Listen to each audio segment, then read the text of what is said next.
So welcome everyone. I'm gonna go ahead and get us started because as you all know, 5 minutes of fame, we're extremely known for the.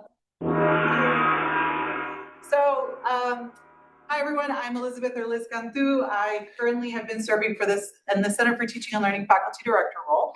And sadly, I think this is my last 5 minutes of fame as a CTL faculty director, because next year we will have a co-director model, and I'm sure that that co-director is going to just be so excited to take the lead on this particular event. When I started in this role 3 years ago, I actually had posed to some people, should we reformat 5 minutes of fame? And people were like, do not touch 5 minutes of fame. I was like, as a public speaking teacher, gonging someone is sometimes not the most public speaking anxiety, relief. And everyone was like, don't mess with 5 minutes of fame. So I have not messed with 5 minutes of fame.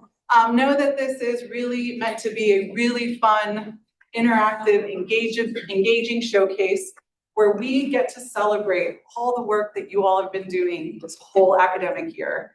I think sometimes when we're in the thick of it, when we are really in our element, it's sometimes hard to just pause, take a breath, and really focus on what we have done together.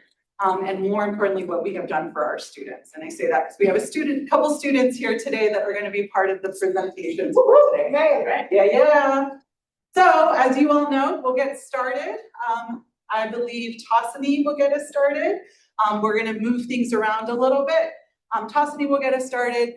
And then, as you all know, if at 5 minutes she is not done, what is going to happen? The gong, right? So again, for those of you that are just coming in, please settle in. For those of you joining us virtually, so excited to have you here. And let's let 5 minutes of fame begin. Yeah, I have a slide. You want this? No, it's just one slide. Okay. My goal is to not get it going. All right, so your time starts. Oh, wait, let me actually get you queued up. There you go. Now. All right. So, hi, my name is Steve. I currently am an OIO for life science, teaching Bio 181 and Bio 182. So I did do a lot of URE undergraduate research experiences this past 2 years, but this year I started with microbiology focus, leaning now into the more ecology based. There we go. And so I had students in the fall who were continuing students that did some really great stuff. They did a lot of great things in the lab that they don't normally get to do in their microbiology course.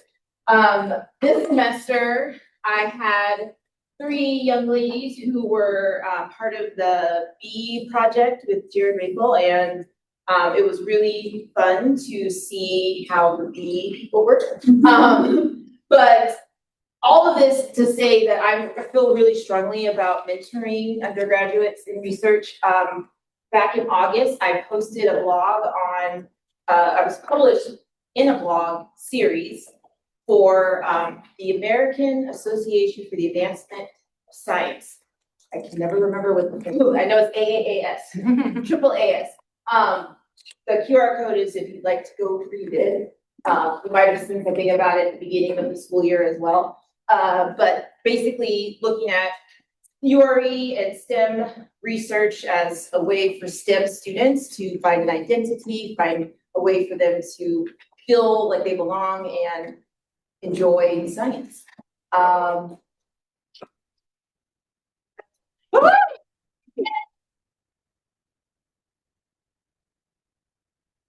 Done like a master presenter, way under 5 minutes, but still impactful, amazing work. So thank you so much, Tossini, for getting us started. We ready? All right. We've got next our STEM Center, talking a little bit about Loteria Night. Who want to stand on that side? You want this, or do you want me to?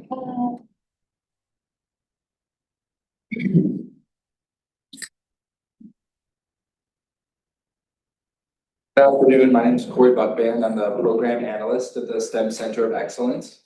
My name is Luciana Bourbon. My major is in biochemistry and I'm a STEM ambassador. All right, so I prepared a little speech for you all. Some of you might have already heard it, but we're just gonna jump straight into it. I've come here to answer 3 questions for you. Why did we do this event? Who was involved and what impact it had on our community? First, why? In fall semester of 2025, it was a difficult time for many of us. Funding for DEI initiatives was being pulled every day and ICE rates were picking up speed everywhere. Our fear and anxiety grew, and what it meant to be Latino in this country and whether or not we even belonged were the questions we were all asking ourselves. At the same time, us at the STEM Center noticed that there was nothing planned for Hispanic Heritage Month. And as is custom in our culture, we took our fear and created a moment of celebration using the funding meant to be spent for culturally responsive programs. We teamed up with EMCC's SHIP and Art Club to combine our passions for STEM, community, and art, and created our first annual Loteria Night. In times of fear, loss, and anxiety, we turn towards love and celebration and create joy in our darkness. That was the ethos of Loteria Night and the essence of our purpose as student leaders. Next, who was involved? The Art Club created custom STEM-inspired Loteria cards, and these were given to each guest as a thank you gift for attending. Each card was signed and included a statement describing the inspiration and STEM connection. Art Club also created an arts and crafts activity based on the cempasúchil flower native to Mexico for our younger guests to indulge in, as well as a face painting station and live painting session conducted by one of their members. The SHIP Club created the software we used that evening to display and randomize the cards, as well as show the winning condition. They also created all the centerpieces themselves using cardboard and the Makerspace's laser cutter. And then us at the STEM Center, we took care of the rest of the details and logistics, coordinating each group, decorations, run of show, and catering for the night. One of our ambassadors and a few others even put together a beautiful ofrenda honoring some amazing Hispanic and Latino pioneers in science. Many students who were regulars at the STEM Center even pitched in to help with other tasks we needed, such as completing painting or blowing up balloons. To further add our personal touch to the event, each group made a piñata from scratch filled with candy and EMCC merch as the prizes for the winners of Loteria Night. From start to finish, Loteria Night was entirely student-led and community-focused. And finally, the impact. As students, we gained a newfound sense of confidence and community. Of course, our skills as leaders and innovators grew in ways we couldn't have ever predicted, but it was witnessing our community come together that left the greatest impact on us. Personally, I had never taken the lead on a project of this scale, and while stressful and overwhelming, it was incredibly fun and fulfilling. To see everyone come together, not just the evening of the event, but throughout the planning process was something I will never forget. This project meant so much to all of us, and the more we worked on it together, the more prideful we felt in what we had accomplished. It was a wonderful evening filled with laughter, good music, and good food, and we left the evening having succeeded in our mission to create a small pocket of hope and warmth in our time of turmoil. Thank you for listening, and we can't wait to do it again.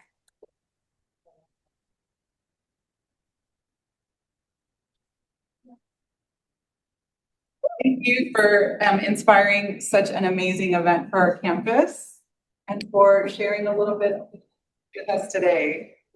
Awesome. So now we turn it over to Dr. Eric Hunsinger and Najma. Najma is going to be virtually participating, but maybe showing off a little bit about what the Faculty Resource Action Committee for Teaching and Learning has been up to semester. Are you there, Naj? Yes, I'm here. Oh, awesome. All right. Welcome, everyone. Like Dr. Cantu says, my name is Eric Hunsinger. I'm economics faculty, and This is my first year chairing the Fractal Committee, which oversees best practices in course design, let's see, and particularly innovations in instructional technology. And Najma, you were my co-pilot on the instructional technology task force, right? Yes. Mm-hmm. All right, fantastic. I'm one of the co-pilots. Oh, there it is. Thanks. Okay, awesome. So I have a question for the audience. Have you discovered a new instructional technology that you wish was supported at EMCC? Well, if you have, now there is a pathway for you to submit your request. Naj, you want to talk a little bit about what do we mean by instructional technology? Yeah, so instructional technologies, based as it's listed here, it's going to refer to any intentional and strategic use of digital and physical tools. So to summarize, mainly things that can happen in the classroom. So things like software, hardware, multimedia resources like video editing. So things like your Canvas Studio. And really, it doesn't just necessarily have to be in the classroom, but things that will impact teaching and learning. So whether it's anything that you're using on the student affairs side or the academic affairs side of the house, anything that's going to really involve that pedagogy and involving students and something that's going to make the classroom or that teaching experience better. Absolutely. So this is for both faculty and staff. So why IT? We want to show that creation of effective, engaging, inclusive learning experiences through the use of technology. This is appropriate for in-person, online, and hybrid learning environments. It's a way that we can deliver high quality instruction, again, regardless of the modality, using data analytics to personalize learnings, track student progress, and ultimately to engage and foster engagement and success among our students. Now, Najma, what are the levels of instructional technology that we see here? Okay, so again, this has to do with either disciplines or divisions. We have department level. So anything that's involving, again, it's not, like Eric mentioned, it's not just, on the academic side. It can be anything that impacts student affairs even. So it can be a departmental thing. We want to keep it broad and not just to specific isolated areas. We want something that can impact everyone. That's the main idea of this program, of this project. Go ahead, Eric. Yeah, and I was going to say, so if it's specific to your division or discipline, we would recommend submitting that through like a divisional program request. It wouldn't go through this process. Likewise, if this is a Maricopa-wide IT initiative, it wouldn't go through this process. But if it is an IT request that impacts the entire college, potentially, this is the process for you. So how does it work? Well, when this goes live next year, what you'll do is you'll go to the instructional technology website on Fractal's page, and you'll fill in an intake form. At that point, it's going to go to our work group that Najma and I currently lead, where it's going to go through privacy, security, and accessibility requirements. We're going to help walk you through some of those requirements if you're not an expert at it. I imagine most of us aren't. Once it gets past that, then it's going to go to the wider committee for reviewing on the impact on teaching and learning, making sure it has enough support, and as well as making sure that there's a good chance that it's going to be widely adopted across the college. So what happens if it's a free technology, Nash? Yeah, so if it's a free technology, so as an example, for those that use Canvas, if it's like an LTI, which is basically like a plugin, something that you want to incorporate within Canvas, then really the process is a lot shorter. I'll work with you in terms of did I skip ahead if we're talking about security and privacy? Yeah. So anyway, so it's going to be a plugin. Anything that you're using within Canvas that you can add to enhance that experience, that's going to be some of the free tools, any of the third-party products. Right. And if there's a budget, a price tag associated with it, then once Fractal approves it, it can go into the CTL's annual budget request. So it gets considered for funding along with all the other budget requests among academic affairs. Or it could go to the Financial Resource Committee to identify appropriate funding for that. So I think that's our 5 minutes. Yeah, that's all. Anyway, so why this process. We've never done this before, so start with us next fall. We gave you a couple extra seconds there. I delayed for dramatic effect.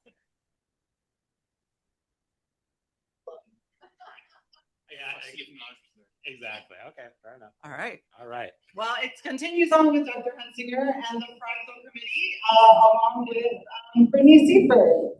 Good to give you a video, please. You gonna get that? Sure.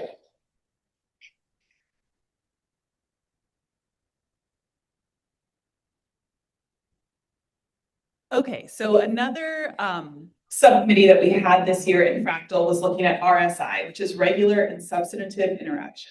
So probably those of you who are teaching online classes, you're probably hitting this already because this is kind of just good online teaching. But we needed an official definition for, you know, accreditation, HLC, those things.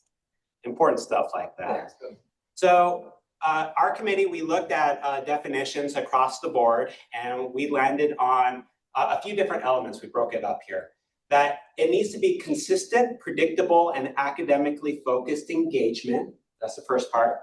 It must occur between instructors and students, and it's specifically related to distance education or online courses. Now, this is to separate it from what we might call correspondence courses, where, you know, they would be mailing material back and forth, which is a different type of HLC requirement. And it's really what they're looking for, to see that there really is substantial engagement in these online courses. Okay, so RSI is when instructors are regularly engaging with students related to the subject matter. So if you send a student an email and you say, oh, hi, how are you doing? That's nice, but it doesn't really count as RSI. These are like official Department of Ed requirements for our online courses. And as we said, they're things that HLC is looking at specifically. So we'll get to some examples in a minute, but these are going to be things related to your course content. There's an assumption for in-person teachers, you're probably doing this automatically because students are coming to you and talking to you about course content on a regular basis. So it's basically just mirroring that in-person experience online. Yeah, so this is really where the instructor comes into play and provides that personalized experience for students. So what are some examples? What does RSI look like in an online class? Well, one is for providing direct instruction. Now, it's not enough to just put your YouTube video up there and call it a day. There needs to be that give and take between the instructor and students. So one way that you can do that is to allow students to reply or comment as part of an assignment, and then for the instructor to reply back to the student's work in that regard. Another thing is obviously just getting feedback. This is from the communication that we're recommending in our general syllabus for next year. So assessing or providing feedback on your coursework within so many days. You as the instructor obviously can decide what that is. But the feedback is, again, actual feedback, not just like good job. Like you're having a regular engagement with students about their work. Having a Q&A about the course. So when students are asking you questions about the content and then you're responding within a certain amount of days. The stuff about this is that it's hard to plan that. It's a little bit more serendipitous when it happens, but that would be an example of regular and substantive interaction. Another really common one is participating with students in online discussion boards. It doesn't necessarily mean you have to respond to each and every student or each and every post, but that you have regular interaction. Kind of think about when you're having a discussion in class, you don't respond every time a student speaks, but you know, maybe every 5 times you jump in, whatever. Absolutely. And explaining content in an announcement, like a weekly post where you are talking about prior concepts and course learning. What's important here is students have an opportunity to reply to you and you can respond back. Again, there has to be that two-way interaction for it to count as interaction. The Department of Education gives us 5 practices. As long as you're hitting 2, you're good. So if you're kind of like, I don't like to jump in on my online discussion boards, I want that to be a student space, you can still do that. As long as you're hitting 2 other practices, you're good. Shoot for 2. So we have, we've done a lot of work this year in Fractal. Like I said, we researched and defined RSI and EMCC. We identified these practices we just went through. Next week, I'll be sharing with the faculty the new communication policy and the syllabus template that you can be using in your summer and fall courses, as well as updating the course development standards in our course master development process using the new RSI standards. And the work's just begun. We have 13 seconds left. Good job. Yeah, great job, everyone. Thank you so much. We didn't get gone. No gonging. This time around. All right. So next, we have another great committee on our campus that does a lot of also really important work for us as a campus, is our Student Assessment Committee. We've got Courtney Song representing More Cool Cats. Do you want to stand over there? Sure. Okay, well, let me get the. I'm gonna time myself too, because I'm gonna try to make this 2 minutes or less. I am Courtney Sung. I'm one of the co-coordinators for our Student Assessment Committee. We haven't met. This year, we have created a leaderboard because the college has a repository of assessments that everyone on campus in all the student learning can contribute to. And we noticed kind of a decline in participation in that repository over the years. The acronym for it is called CATS during COVID, of course, and we've been trying to make a comeback. So my colleague Alan, who isn't able to be here right now, created this dashboard for us.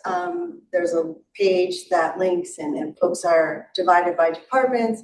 And our goal was to have one CATS or assessment submitted from each department. And we are proud to say that all but 2 have contributed so far, and many departments contributed multiple. However, our wait runs through June 30th. So there's still time, but what we saw was a huge increase in participation and a little bit of, if you don't mind, I just put you back down, please. You know, a little bit of reality and kind of presentation of how much progress is been made. So we're super excited. This is our dashboard, and hopefully I can keep it running next year while Alan's on sabbatical. So that's it. Thanks. Please help people practice, because we're doing awesome with the time. Thank you. Next year, we may do a 3-minute, 5 minutes, 3 minutes of fame. So thank you so much, Courtney. Next, we have one of our new faculty. Give me 1 second. Go back to our slides. Want to stand up here? All right, perfect. You should be okay. I should be okay. I timed myself, but I always talk more than I intend to. So I would like to share an assignment that I actually think about when I was in a stack retreat for my students. I started an assignment using concept maps in the introductory biology courses. And I wanted to first slide as a concept map so you guys will know what a concept map is. Why I wanted to do this, I teach general biology, so oftentimes my students struggle a lot with dealing or interacting with the information, organizing the information, taking notes, like prioritizing what's important, what is not. And one of my students, when I said like, oh, you can have a cheat sheet in an exam, and then you just need to write all the information you want on a piece of paper, she was like, I don't know what to write. She just came to my office and like almost crying, like, I don't know what to write. And I'm like, that hit me, like I should make something about it. So I implemented a concept web assignment where students need to put the key ideas and connect them with each other. Like, so if they were talking about a topic, they need to be able to connect in different places. So how I implemented was I divided students in groups, and each group had a specific topic they need to do. And they drafted the concept map and shared with the rest of the class. And the class gave feedback on that concept map, and they finalized it. So this was done for each topic that we discussed in the lecture. So each group did one topic, and then they would be able to use like Lucy Spark or like handwritten concept maps. And the thing was, they would be able to use those concept maps as cheat sheets during the exam. I was really impressed with their work because some of the concept maps, like this is for example on enzymes, was impressive. Like they put a lot of details, organized it, supported with many pictures, and I could teach off this. So that was great. And this was done with, and then this is a handwritten one. So the cell membrane, they will be able to see like what's composed of, put pictures, they made a lot of stuff. And then they're really good, and I was very happy with those concept maps, most of them. And I asked my students, were you happy with those? Like, did you like this assignment? And most of them said that yes, they helped me to organize my thoughts, and having them as a cheat sheet in the exam was great because that reduced my exam anxiety. The only thing that they complained was the collaboration part because that was like difficult for some of the groups. If I put together the surveys, most of them really liked it, that for their learning gains and for exam performance, 74% of them said they felt more confident, and like 70% of them said that they will use this in future classes. Just need some improvements will be probably promote how to do good collaborative work, and then work with the groups could be one of the advancements. But I was like really happy with this one because now students are in charge of organizing the information. They're not asking me to organize for them. And instead of like taking notes and copying without thinking, now they can be more active organizers of the knowledge, and they will be in charge of their learning. So that was the takeaway. Thank you very much.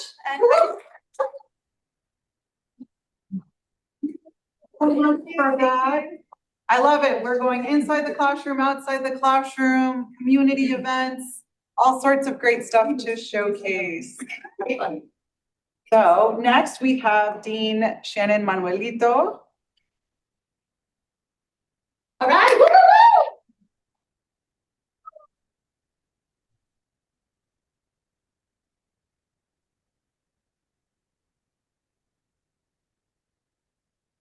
So this isn't just me, also my counterpart Becky Bernowski.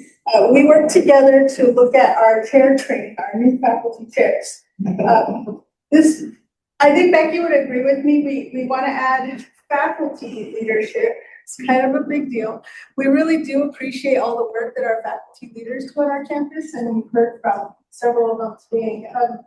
And in order to do that, how we can support is by making sure that they have what they need, or they're supported in their training, or they know what they need to do. And so me and Becky have been working really hard to sort of help that. And so with our chair training, what we used to do, so this is basically what our chairs do, right? And it's really, it's difficult to prepare them for this. It's not like you can sort of know what you're in for until you do it. It's one of those kinds of jobs. And we met with our outgoing faculty chairs, and they talked about our training previous, where we basically gave them a list of like departments and processes and things they need to sort of know about, and they would shadow their outgoing chair. But the outgoing chairs said that the new chairs, they said they really valued a community and wanted to sort of learn together. And so we brought them together. The chairs that are new starting in the fall, we had them all meet together. And so we had sessions. Instead of just giving them a list of things to go do, we facilitated meetings. And this was really a campus-wide effort because we included all of the campus departments that were already in the training. The kid used more, I'm sure. And so I was really happy when all of our campus partners came and visited with our chairs and talked about how they interface with division chairs, things they find important, things that chairs should be looking out for. So it created more of a community for our new chairs to sort of work together. It was kind of our first time, so instead of just sort of like that, we're trying to get them a little more, I guess, building in that resource of community and actually putting faces to names. So when you like give them a list of offices and people to meet, it's just text, right, or emails. So if you actually have them coming talking, and of course we provided lots of snacks because that's always helpful. And so in the end, our chairs, we had a little graduation for them at the end when they completed all their trainings, and we also brought in our current chairs to sort of give some advice and sort of create more of that community. And I think that hopefully this will help them be better prepared, because we really do value our faculty leaders here. They do a lot of important things for our college, and we really want to equip them with the best that we can. We are still modifying. We'll send out a survey and see what else we need to do. But that's it.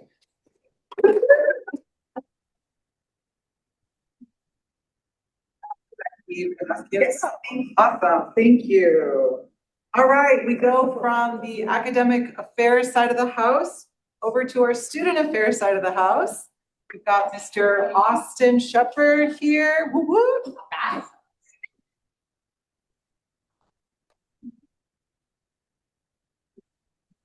All right, and really quick, does someone have the quick? Testing, 1, 2, 3. Oh, if you want the quick. It's hiding. There you go.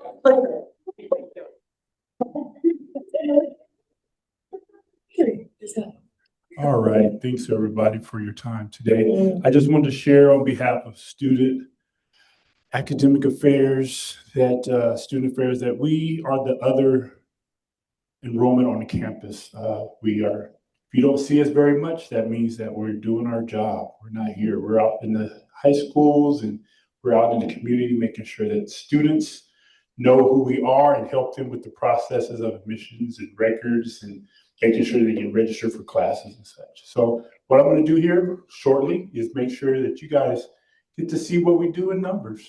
So I like to be in pictures, as you can see. So dual enrollment, real quickly, we help contribute 25% enrollment for this academic year. So we work with quite a few high school students, feeder schools and extending schools, and we help with the registration, admission, sharing with students, helping them have that opportunity to enroll in college classes, but on their high school.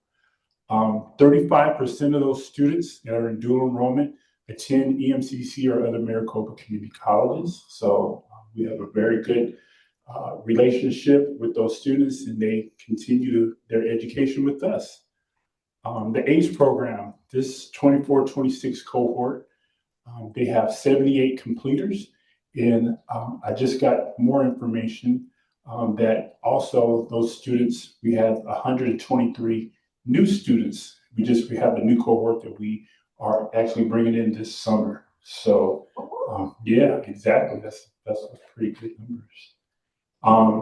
7 Hoop of Learning students. So we have one of the programs, Hoops of Learning.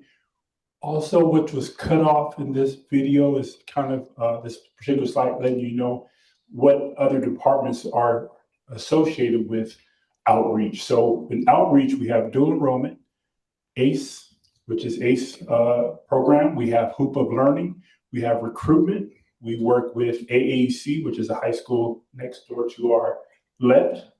And then we also have Valor, which is a high school to our right. So we cover both sides of the street when we're helping out students with this program. We have 21 AJEC seniors, AAC seniors who are eligible for graduation this year. We'll be celebrating those students on a senior breakfast next week. 286 total AAC students. We have 4 embedded advisors. Those embedded advisors are in the high schools weekly, and they help them not just with dual enrollment, but other questions that are associated with them that they need to have with our college. So if they need assistance with scholarships, those representatives are there. If they need questions about scholarships and making sure that other students know how to register. So a lot of times students are late. They say, oh, I want to go to Harvard. And they find out during the summer that, ooh, Harvard's expensive. So they decided that they would want to continue their education with us. We're there to help them out in all those steps during the year. We actually work with 29 feeder schools and 10 high school districts. So that number is changing, is growing because there's two new high schools in our Freer district, one in Tolleson, and so we're growing. So those are some things about our outreach team. So I think that's it. So if you ever have questions about, what the other enrollment is, you can come and talk to us.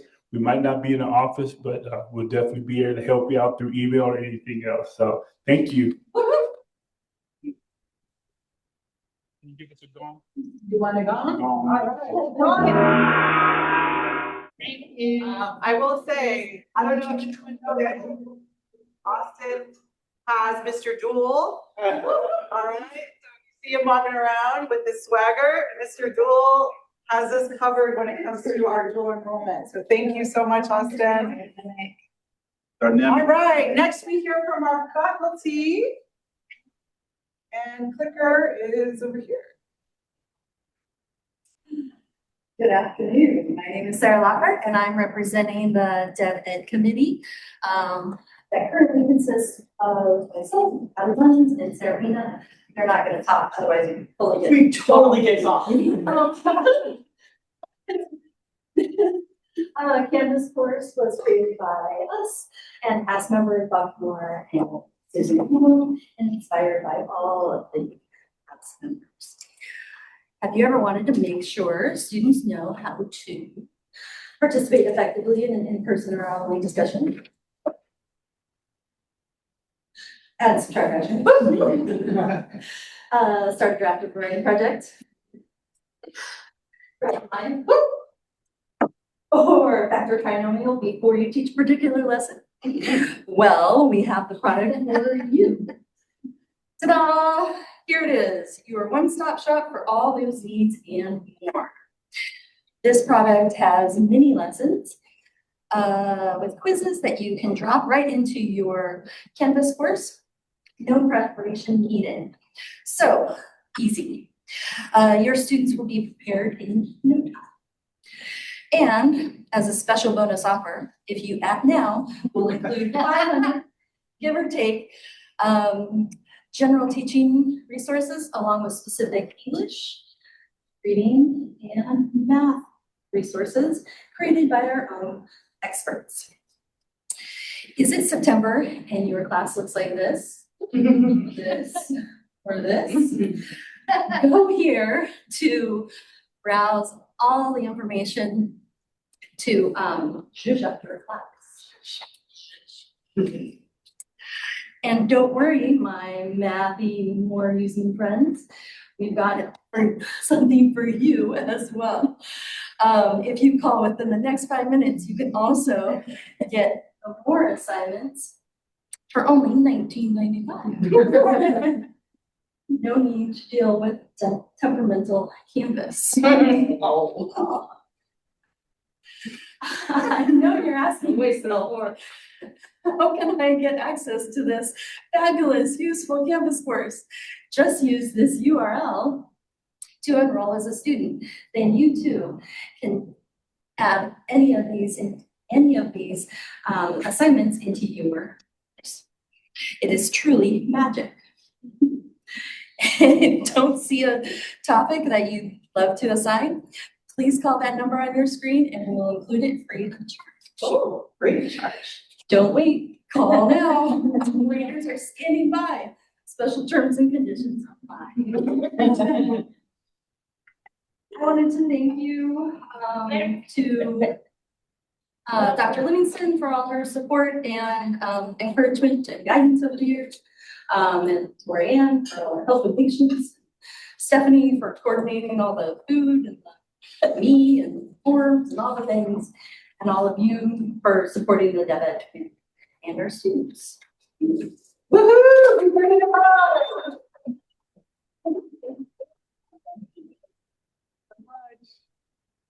Wonderful. So now we turn it over to a really fun collaborative project that we've been doing in the Center for Teaching and Learning along with our art club students as well as art faculty. And Mr. Jacob Cunningham is going to take us a little bit about the collective canvas. Hello, everyone. As you heard, my name is Jake Cunningham. I'm the graphic designer here in the CTL and president of the art club.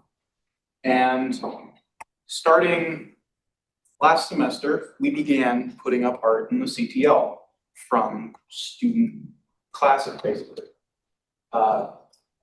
We had one that was just abstract art, and then another that was essentially, we went around campus. I was actually part of that class, took pictures of different locations on campus, and then we would render it digitally, since it was a digital arts class.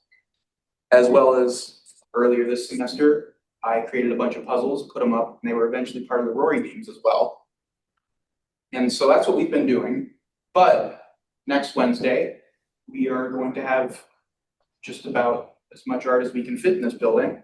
We are having an event called the Collective Canvas, where we'll put up art from all the previous exhibitions, as well as a bunch of new art from other courses, stuff that art club members have just made in their free time, as well as we'll have some refreshments, like drinks and little finger foods, whatnot. It's going from 11:30 to 1:30.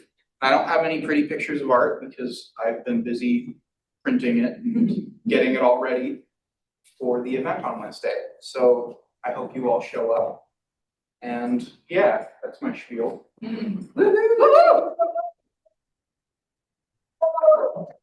Show off the great art because that invites all of you to come on over. It is really a fluid event. The idea is for you all to come. The food that we got is specifically like grab and go, so that you can go either be a part of some tours that are happening, or you can also get to hear some of the student testimonials of what it's meant to have their work first publicly displayed, like in a college or just in a public setting. So wonderful. And I forgot one more thing. Oh, it's also a project-based learning grant. We got 3 students to help out with this. They're getting paid for it. And we're basically teaching them how to frame artwork, how to mat it, printing processes, how to set up a gallery, as well as docents to help run through it, talk about the stories of the art, to help give them the experience of one, showing their artwork and prepping it for a show. Yay. Okay, now my spiel's over. I mean it. Thank you, Jay. All right, so we go from the collective canvas over to Mr. Steven Shapiro, who's going to be talking a little bit about the makerspace. And maybe this gives a little bit about what he's going to talk about away. Well, since Jake brought up project-based learning, it's perfect. Yay. Is this on? Oh, okay. Yes, it is. So, my apologies for all the data coming at you and that I don't have a big slideshow. I said this for 3 years now. Hopefully, maybe next year I'll have one. But 3,500 makers, 2,000 projects, 1 makerspace in 5 minutes. Now, we've been really excited. It's been one of our busiest years yet. As we said, over 3,500 makers. We have had exactly 3,458 check-ins just this year. That's been almost 900 individual unique students. They've completed almost 2,000 projects through the makerspace, 1,200 of which have been for classes specifically. About 800 or so have been personal projects. Along with that, we've worked with about 45 different classes. Now that's not sections, that's full-on different courses with different titles. We've completed over 200 projects for EMCC, those that are for everything from the president's office to staff, to the awards that are going to be given out throughout the week. We've done over 50 community projects. These are awesome because they not only bring in funds, but they connect us closer with our community. We've done over 80 non-class related tours. So this is everything from STEMCO coming through to our West Point tour coming through to our external partners once again. Now, And we've been a part of over 16 events at this point, now 17, now that we're at the 5 minutes of fame. Now, one of the things that's really big to me is our staff. For those of you that have been in the makerspace, you know we love to have a personal connection. We love to know you by name and by face. In fact, of our small team of 9, including myself, each worker has assisted over 430 students. That's over 290 projects per worker. And speaking of the staff, because again, we're all very close. Of my 9 people, one of my staff members finished here at EMCC and made his way up to NAU and is currently working on a bachelor's. 3 of the members have just finished their bachelor's and are ready to go into the workforce. And hopefully they'll stick around. We'll see what they do. Last but not least, one person on our team has fathered a child and who is going to start the next generation of makers. And so I'm just really excited for what we've done and what we have to come. And for those of you that haven't come in and done a project, come on by.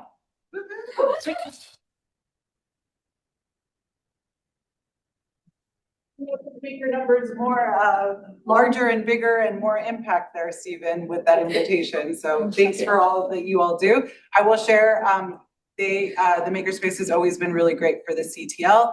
A lot of the collective canvas, you'll see the making that happens at the end as a result of the amazing work that they do for us. All right, we're gonna now turn it over to our virtual attendees. We've got Ashley Johnson. Ashley, can you hear us? I can hear you. Can you all hear me? Awesome. Would you like me to run your slides for you? That would be great if you don't mind. I don't at all. Hi, everyone. I'm sorry. My plan was to be there in person. I had an unexpected family matter happen this afternoon and had to get home, but I'm here. Everything's okay. I'm just happy that I still get to do this. So if some of you joined us in March for the Taste of Innovation lunch at our region's restaurant. So, but I wanted to showcase it's my project, my honors project, I should say, idea, but it's really my 5 honor scholars from this semester showcase the amazing work that they did. So this first one, I should back up. So my honors students are tasked with having specific customers that have dietary or cultural restrictions. And so this semester, Joe Kelpis and I decided that we were going to have students modify recipes to better fit these customers. So for our first customer, we have Rachel. And so Rachel is dairy-free. She's got lactose intolerance, but she's also managing osteoporosis. So what you'll see is these projects have an element that's connected to Bio 160, so anatomy and physiology. So for this, Estrella modified a beet chip and crispy kale recipe to make it more nutrient dense, make sure that there was the calcium there for Rachel. So part of the project is the students have to give an explanation as they're modifying those recipes, like highlight and actually provide evidence or reasoning as to why they modified that part. And so our amazing culinary arts students actually cooked and served these 5, I should say, plates on March 5th. So that is Rachel. So next one, we have Priya. Priya is maintaining a heart healthy diet for their cardiovascular health. And so Leslie was tasked with modifying a mushroom and leek soup recipe that really had to reflect Priya being conscious of heart disease and just overall well-being. So I did not have the mushroom and leek soup, but it does look delicious. Oh, and these are all pictures that were taken of the actual dishes served. Okay. And then Kiko, Ali modified a Willamette stuffed chicken breast recipe as Kiko is an individual following a halal diet. And so Ali had not only, it was so much, had to do a lot of research of understanding what it meant to prepare food according to halal. So it was she had a really great time with us. She said she learned a lot, not just about nutrition, but also about the different cultural needs. And so I don't, Dr. Manuelito, I don't know if you had the stuffed chicken breast. I'm sorry, I'm putting you on the spot, but I can't remember who had what. But if you did, I was curious. It was delicious. There was a thumbs up in the room, Ashley. Okay. Sorry, I was like, I know someone there at our table did.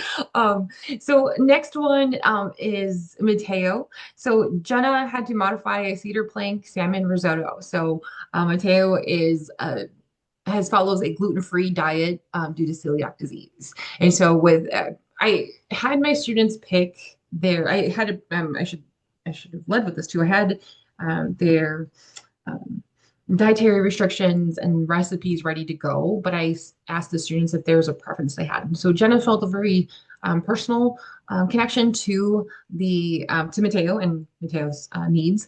And so I was really excited to hear more about how Jenna modified Mateo's recipe. I had the cedar plank salmon risotto. It was delicious. And then lastly, Shauna. So Shauna is an individual with type 2 diabetes, and the Pinot Noir poached plum was probably one of the best desserts ever. And I include my wedding cake in that. So again, these are all pictures taken from the actual desserts and dishes that were served that day. So moving forward, Joe and I have already set for the fall. We're changing our customers a bit just to have some diversity with the cultural and dietary needs. And part of the reflection piece moving forward is my students are going to be utilizing resources from our community garden, as well as the food resources on campus, including St. Mary's Food Bank, to modify recipes. So that way, our plan is to develop a recipe book and print them, so that way students can actually utilize these recipes and make recipes with the food available on campus. Yeah, and that is it. Thank you so much. Thank you. Stay hungry. I think next year you and your students will cater 5 minutes of fame. So thank you so much. Thank you for making such an impactful project for our students. Because I think there's so much research that shows that the more our students apply and really see how it extends beyond the classroom, that's where the true magic happens in teaching and learning. So with that, we're going to now turn it over to our computer commons team, who do so much work with our students in the background and them at the forefront of all the good work they've been doing. I'm gonna pass these up front. Full flyers we made. Thank you. There'll probably be more than necessary, just because I don't want to get gone, so I'm not gonna count it. The timer has not started yet. Okay.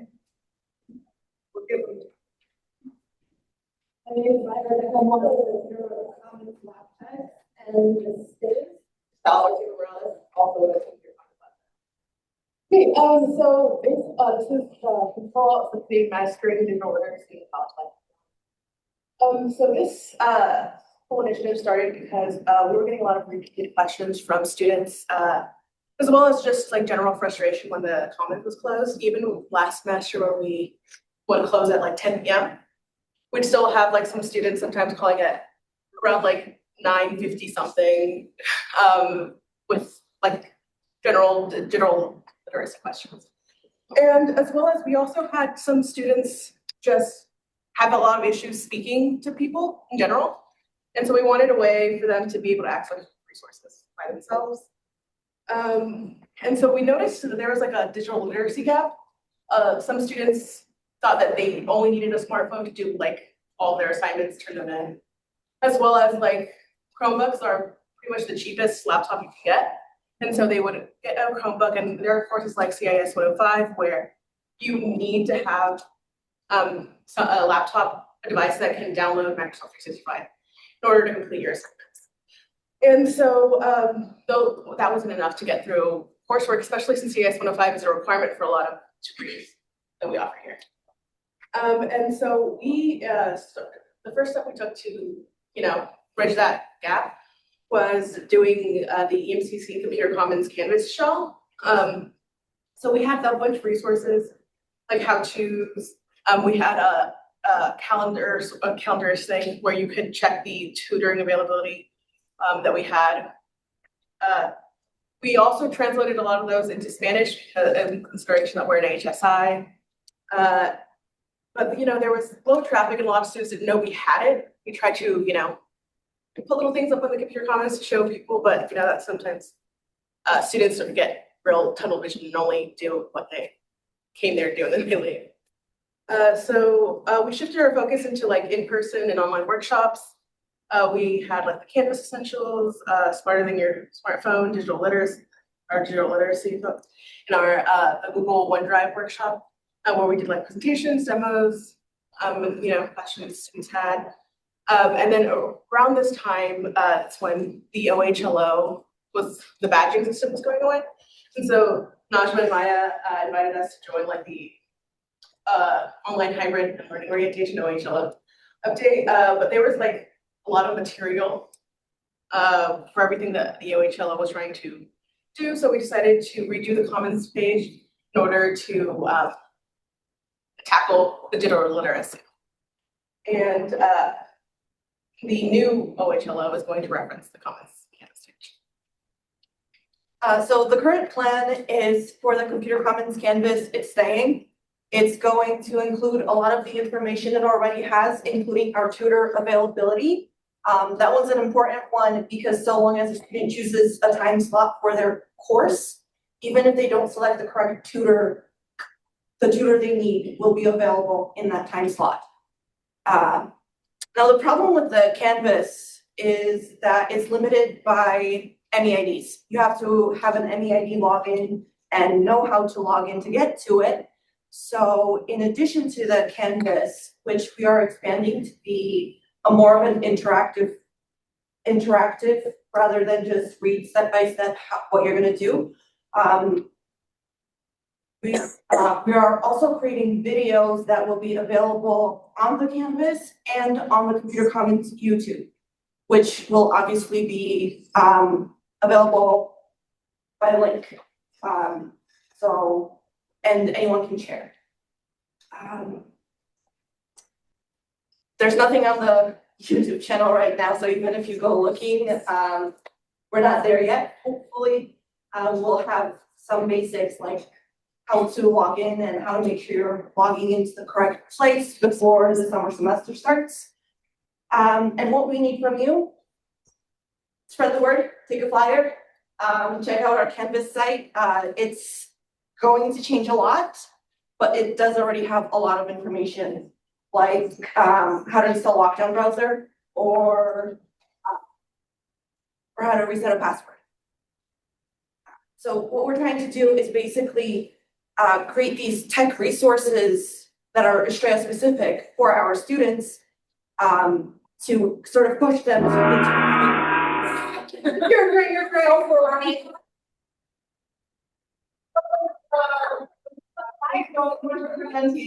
And actually, a lot of the work that they just did kind of primes up the next presentation. I'm going to stop sharing because Najma's going to be sharing her screen. And let me just arrange stuff. Right. Najma, you've got Maya here. All right. Can you guys hear me okay? Yes. Yeah. Okay. Can you see my screen okay? Hopefully. Yes, if you want to put it in slideshow. Yep. Awesome. Yep, I'm getting there. Thanks. All right. All right, go for it, Maya. Alrighty. So the work that we're going to present on kind of piggybacks on what the Computer Commons shared. And so for those who do not know, there has been an attempt to massively revamp some of the orientations that our students are participating in. Next slide, Najma. So last summer, we brought back our in-person new student orientations for students, which after the pandemic had only remained online. We revamped some of that to really focus on emphasizing students' connection to campus, raising their awareness and their confidence in utilizing campus resources across the board. And then also incorporating resiliency and grit for them to have a commitment to completing. So we've had about, on average, about 300 to 400 students participating in those in-person orientations. And what we've traditionally done at the end of that is funnel them into that online orientation. So I'll pass it over to Najma to share a little bit about the OLO that you all might be aware of, which is a different type of online orientation I'm referring to. Yes, thank you, Maya. So as it was mentioned before, OLO that was a faculty-driven project where we wanted to come up with a solution to help online students be successful online, right? Because there was an issue with faculty having to explain how to use the LMS tool versus instruction happening day one. So Olo was birthed, right? And it was a course was and is still highly attended. It's reached over 42,000 students. So it's definitely a pretty well-known course. A lot of our faculty use it now, especially in the online environment, as a means to show participation in that first week. So we have Olo, and then we have, of course, as was mentioned before, we have our Computer Commons that's awesome at providing that digital literacy workshop and Canvas support for students. So what we learned, right? We have all these orientations. We have so many. We have from new student, the NSO in-person, online, to Olo, to the Computer Commons workshops, which, we're all doing fantastic work, but there was no real clear pathway, right? So, I mean, there's times where we don't even know that we're all working on the same type of projects, right? It's just different capacities. So the idea was coming up with a cohesive approach to this, where students can actually still get what they need as far as campus resources, that academic and career planning component, still getting the piece about being successful in not only online, but just in class in general, and then being able to pull all the resources that was done without having to reinvent the wheel. So then we came together to put together one single plan, and I will let Maya, I think you are next. Yeah, so that single plan looks like, if there is an online orientation link that you are giving our students, our push is that it is the same online orientation that everyone is getting, right? Whether they've been in person and where they're funneling to that online one, or you're a faculty and providing that, you're used to providing that Olo assignment or link. What we've done is merge the content. So it's not only those digital readiness components that Computer Commons is talking about, it's those traditional LMS elements that Olo has, and it's also the in-person connection, belonging resources that students have traditionally got. And so that's the path one, path two, right? Whether they're in person or online. But also too, we recognize that sometimes as faculty, you all might see a need for a student to say, hey, you might need a little bit of an intervention, right? Maybe a digital literacy intervention. And so there'll also be that capacity for you all to pull those elements and combine them into your Canvas course as well. So this is the work that we're starting. We're piloting some of these things. We'll have student feedback through a project-based learning internship to provide information about their user experience to further develop what this combined orientation looks like. And I think that's it. Jane, you didn't got this. With 1 minute to spare.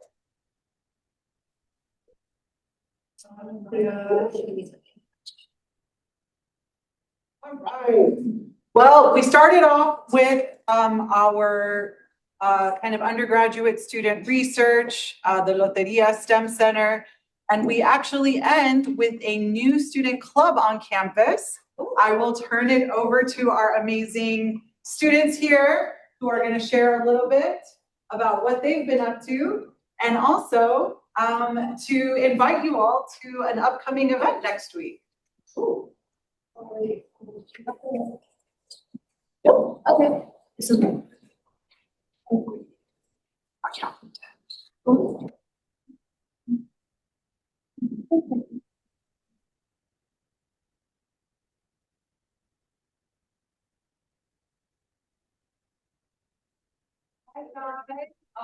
My co-officers are currently cracking down flyers. I'm Graciela Matista, the current president of Alianza UC. I'm doing a little speech for you guys.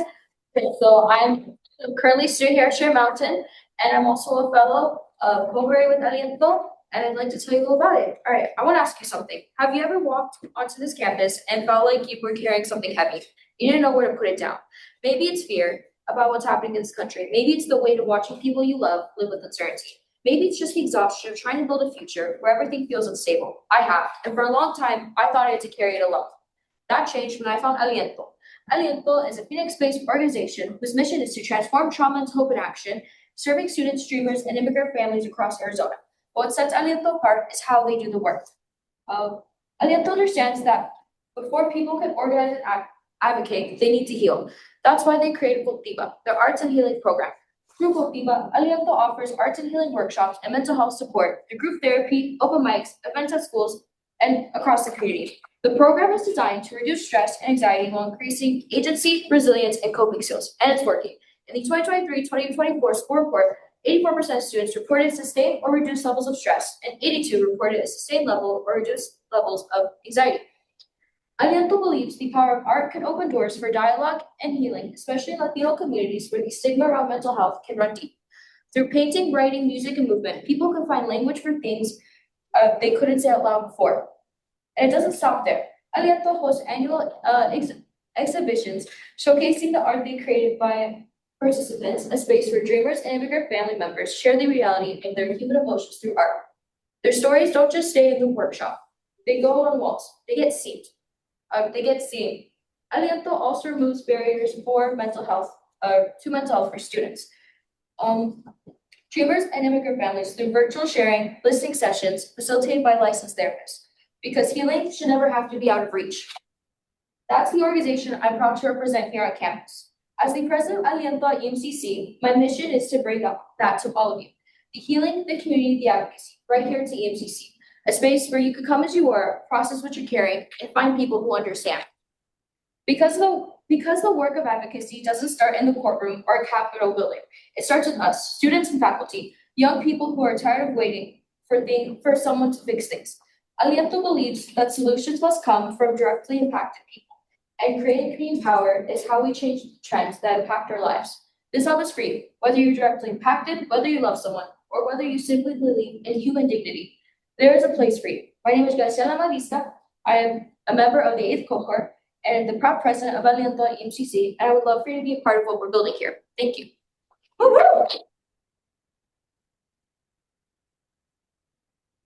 And the flyers are passed out. I highly recommend you telling other faculty members, other students, even if this may not be something you support, you might know someone who is willing to support this and help create that space. It is currently a documentary created by one of our staff members about dreamers in the US, and it's going to be a fun event. We're going to discuss the movie. There'll be food, drinks, refreshments. It'll be a really good event. So I recommend telling everybody you know on campus about it and anybody in the community. Thank you. Oh my God, I have pictures, guys. I was just waving us around. My bad. This is just a little slideshow. During my time as a fellow, I actually got to meet Katie Hobbs with my cohort and other members. It was really good, big moment. And we also have these things called education days. Essentially, we take 200 students to the Capitol and we set up meaningful opportunities to meet our legislators, senators. We also have mini ones on the left, some of my club members. And as a fellow, I was in charge of facilitating the meetings, briefing my community or my team about different things, the policies going on, information about them, and tabling events in the middle. And then the ones that are at Estrella was our first ever event. It was a arts and healing workshop. And yeah, it was really fun. We discussed different breathing activities, the parts of the body they like help, and then we painted. So it was really fun. Yeah. Well, you can see that there are probably so many other 5 minutes out there on our community that are really there again to celebrate all the amazing work that people do. At the end of the day, of course, for our wonderful students. I know we are keeping you one from a weekend or from a grading or from the theater show that's about to start. So with that, we did our best. You all helped us rise to the occasion and meet the 5 minutes of fame without going over time. Woo! Everyone, a really great end to the semester and a very fun, restorative, and rejuvenating summer. We look forward to seeing you next year. Take care, everyone.